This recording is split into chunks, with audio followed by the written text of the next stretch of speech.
नमस्कार। मैं रामनाथ प्रसाद, दर्शन शास्त्र विभाग डीएवी महाविद्यालय सिवान से आज ऑनलाइन कक्षा के अंतर्गत आपके समक्ष उपस्थित हुआ हूँ। आज हम लोग प्रयोजनवादी नैतिक मानदंड में सुखवाद के अंतर्गत मनोवैज्ञानिक सुखवाद का नैतिक मानदंड के रूप में समीक्षा करेंगे।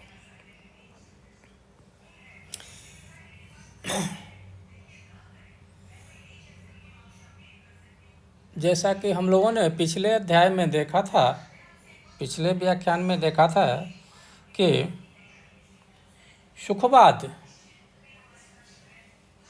के अनेक संप्रदाय हैं, जिसमें से सबसे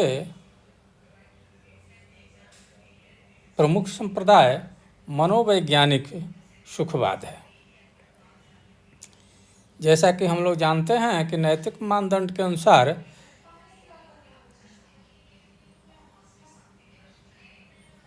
प्रत्येक व्यक्ति सुख प्राप्त करना चाहता है और दुख से छुटकारा प्राप्त कर चाहता है। मनुष्य की जितनी भी इच्छाएं हैं, सबके मूल में एक ही लक्ष्य है, सुख की प्राप्ति। ऐसा सुखवाद मानता है। व्यक्ति किसी भी वस्तु को इसलिए प्राप्त करना चाहता है कि इससे सुख की प्राप्ति होती है। विद्यार्थी सालों साल इसलिए परिश्रम करता है कि उसका परीक्षा फल अच्छा हो सके, इससे अच्छी नौकरी मिल सके और अंततः वह सुख प्राप्त कर सके। इच्छा अभाव का सूचक है। अभाव कष्ट का कारण है। इस अभाव को दूर करने की हम में स्वाभाविक इच्छा उत्पन्न होती है। इसलिए व्यक्ति के अभाव की पूर्ति कर सुख को प्राप्त करने का प्रयास ही है। हमारी इच्छाओं की तृप्ति सुख की प्राप्ति से है।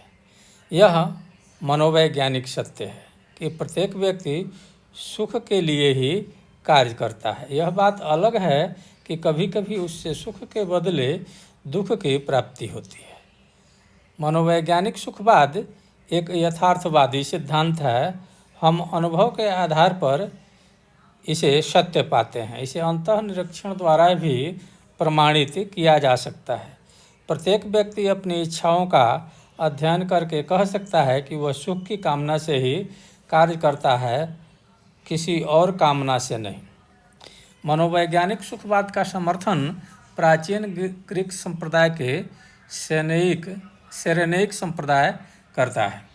आधुनिक युग में डेविड ह्यूम, बेंथम, जेएस मिल आदि दार्शनिक करते हैं। बेंथम के अनुसार प्रकृति ने मनुष्य को सुख और दुख के साम्राज्य में रखा है। उसका एकमात्र लक्ष्य सुख के प्राप्ति और दुख का निवारण है। उनके अनुसार यही स्वामी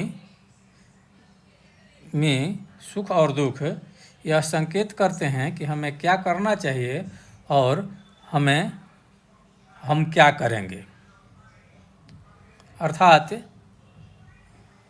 व्यक्ति सुख और दुख से ही नियंत्रित होता है और इसी के अनुसार वह कार्य करता है। तो नैतिकता का मानदंड मनोवैज्ञानिक सुखवाद को ही होना चाहिए। मिल का कहना है कि किसी वस्तु की इच्छा करना और उसे सुखप्रद समझना, उससे भागना और कष्ट समझना एक ही तथ्य के दो रूप हैं। एक वस्तु को वांछित समझना और उसे सुखप्रद समझना एक ही और वही बात है। इस तरह सुखवाद निष्कर्षतः यह मानता है कि मनुष्य सदैव सुख की इच्छा करता है। मनोवैज्ञानिक सुखवाद के बहुत सारी आलोचनाएं की गई हैं, क्योंकि यह मन के भावना के आधार पर नैतिकता को परिभाषित करने का प्रयास करता है। आलोचकों के अनुसार मनोवैज्ञानिक सुखवाद अमनोवैज्ञानिक है। मनोवैज्ञानिक सुखवाद कहता है कि व्यक्ति सुख प्राप्ति के लिए कर्म करता है। यह बात मनोवैज्ञानिक नहीं है। मनुष्य कर्म के माध्यम से किसी वस्तु की इच्छा करता है। यह अलग बात है कि वस्तु के प्राप्ति के बाद सुख की अनुभूति होती है। जब किसी को प्यास लगती है तब वह पानी की प्राप्ति की इच्छा करता है, न कि सुख के अनुभूति की। जब हमें जाड़ा लगता है तब गर्म कपड़े की इच्छा करते हैं, न कि सुखानुभूति की। इस तरह हम पहले वस्तु की इच्छा करते हैं और तब फल के रूप में सुख की अनुभूति होती है। परंतु मनोवैज्ञानिक सुखवाद इसके विपरीत यह मानता है कि सुख के अनुभूति की इच्छा की पूर्ति के लिए हम वस्तु की इच्छा करते हैं। सामान्य रूप से यह होता है कि हम वस्तु को प्राप्त करने का प्रयास करते हैं और वस्तु जब प्राप्त होती है तब उससे सुख मिलता है। परंतु मनोवैज्ञानिक सुखवाद कहता है कि हम सुख की इच्छा करते हैं, इसलिए वस्तु को प्राप्त करने का प्रयास करते हैं। इस सिद्धांत में स्थानांतरण दोष है। Putting the cart before the horse, अर्थात गाड़ी को घोड़े के आगे रखना। जिससे सामान्यतः घोड़ा गाड़ी में आगे रहता है, जबकि अगर इस तरह से कर दिया जाए कि गाड़ी ही घोड़ा के आगे रहे तो इसे अस्थानांतरण दोष कहा जाएगा। मनोवैज्ञानिक सुखवाद यही करता है। हम वस्तु को प्राप्त करते हैं, उससे सुख की प्राप्ति होती है। हम वस्तु की इच्छा करते हैं और वस्तु से हमें सुख की प्राप्ति होती है। परंतु मनोवैज्ञानिक सुखवाद मानता है कि हम सुख की इच्छा करते हैं, इससे हमें वस्तु प्राप्त होती है। मनोवैज्ञानिक सुखवाद मनोवैज्ञानिक दृष्टिकोण से ही दोषपूर्ण है। आलोचकों के अनुसार इच्छा के साथ साथ सुख की भावना भी लगी रहती है, किंतु यह नहीं कहा जा सकता है कि सुख की भावना ही प्रयोजन है। सुख की भावना कर्म को गति प्रदान करने का कार्य करती है, परंतु स्वयं कर्म का लक्ष्य नहीं बन सकती है। हमारी इच्छा में, हमारी प्रेरणा में, हमारे मोटिव में सुख की भावना रहती है, परंतु सुख की भावना वहाँ अभिप्रेरणा है, न कि प्रयोजन। Pleasure is the dynamic and not the end of the action, ऐसा कई दार्शनिक मानते हैं। आलोचकों के अनुसार प्राणी शास्त्र भी इस सिद्धांत को मनोवैज्ञानिक नहीं मानता है, या प्राणी शास्त्र से भी इसको समर्थन नहीं मिलता है। आलोचकों के अनुसार प्राणी शास्त्र का सिद्धांत भी मनोवैज्ञानिक सुखवाद का विरोधी है। इच्छा और संवेदना प्राणियों को सुख देने के लिए नहीं, बल्कि जीवन रक्षा के लिए होते हैं, जबकि मनोवैज्ञानिक सुखवाद मानता है कि इच्छा और संवेदना सुख की कामना से युक्त होता है, जबकि प्राणी शास्त्र में इच्छा और संवेदना प्राण रक्षा के साधन हैं। बच्चों में यह बात स्पष्ट रूप से देखी जा सकती है। बच्चा दूध पीता है तो अब वह जीवन रक्षा के लिए ऐसा करता है, इंस्टिंक्टिवली वह ऐसा करता है, न कि सुख की अनुभूति के लिए, क्योंकि उसमें सुख की अनुभूति की भावना विकसित नहीं होती है। आलोचकों के अनुसार मनोवैज्ञानिक सुखवाद में विरोधाभास पाया जाता है। हम जितना ही सुख को प्राप्त करने का प्रयास करते हैं उतना ही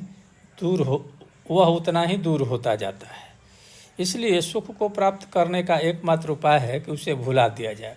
उदाहरण के लिए, कोई व्यक्ति क्रोध में है तो जब तक क्रोध पर ध्यान नहीं देता है तब तक वह बढ़ता जाता है, और जब क्रोध पर ध्यान देता है तो वह समाप्त हो जाता है। इसी तरह जितना ही सुख के बारे में कम ध्यान दिया जाता है उतना ही सुख प्राप्त होता है, और जितना ही ध्यान दिया जाता है उतना ही कम प्राप्त होता है। सुख अपनी छाया की तरह है, जितनी ही अपनी छाया पकड़ने का प्रयास किया जाता है उतनी ही दूर भागती जाती है। सिज्विक के अनुसार यदि सुख की ओर प्रवृत्ति अत्यधिक बलवती होगी तो उसका लक्ष्य ही निरर्थक हो जाएगा। यह सुख का विरोधाभास है। आलोचकों के अनुसार यह कहना सही नहीं है कि केवल सुख के लिए ही व्यक्ति कोई कर्म करता है। ऐसे अनेक उदाहरण मिलते हैं कि व्यक्ति कर्तव्य के लिए अपना सर्वस्व निछावर कर देते हैं। इसके पीछे सुख प्राप्त करना उद्देश्य नहीं होता है। देशभक्ति और माता की ममता इसका उदाहरण है। आलोचकों का कहना है कि मनोवैज्ञानिक सुखवाद आइडिया ऑफ प्लेजर तथा आइडिया इन प्लेजर में भेद नहीं कर पाता है। इसके कारण वह कठिनाई में पड़ जाता है। जब कोई व्यक्ति किसी भूखे पेट व्यक्ति को भोजन कराने की सोचता है तो उसे इस विचार में ही सुख मिलता है, परंतु उसका उद्देश्य सुख प्राप्त करना नहीं है बल्कि भूखे पेट व्यक्ति को भोजन कराना है।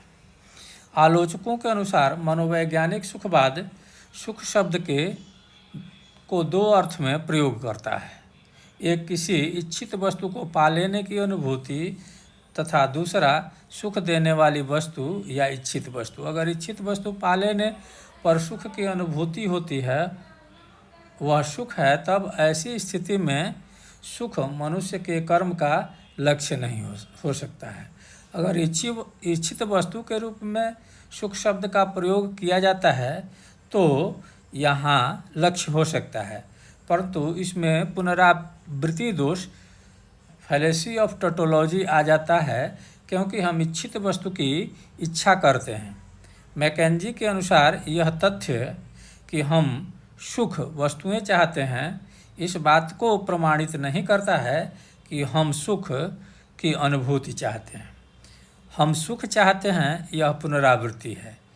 इसका केवल यही अर्थ है कि जिसे हम चाहते हैं उसे हम चाहते हैं, अर्थात एक ही बात को, एक ही भावना को हम बार बार स्मरण करते हैं। आलोचकों के अनुसार मनोवैज्ञानिक सुखवाद नैतिक नहीं है। मनोवैज्ञानिक सुखवाद के अनुसार सुख की इच्छा करना मनुष्य का स्वभाव है। वह अपनी प्राकृतिक अनिवार्यता के तहत सुख की कामना करता है। इसमें चाहिए का भाव नहीं होता है।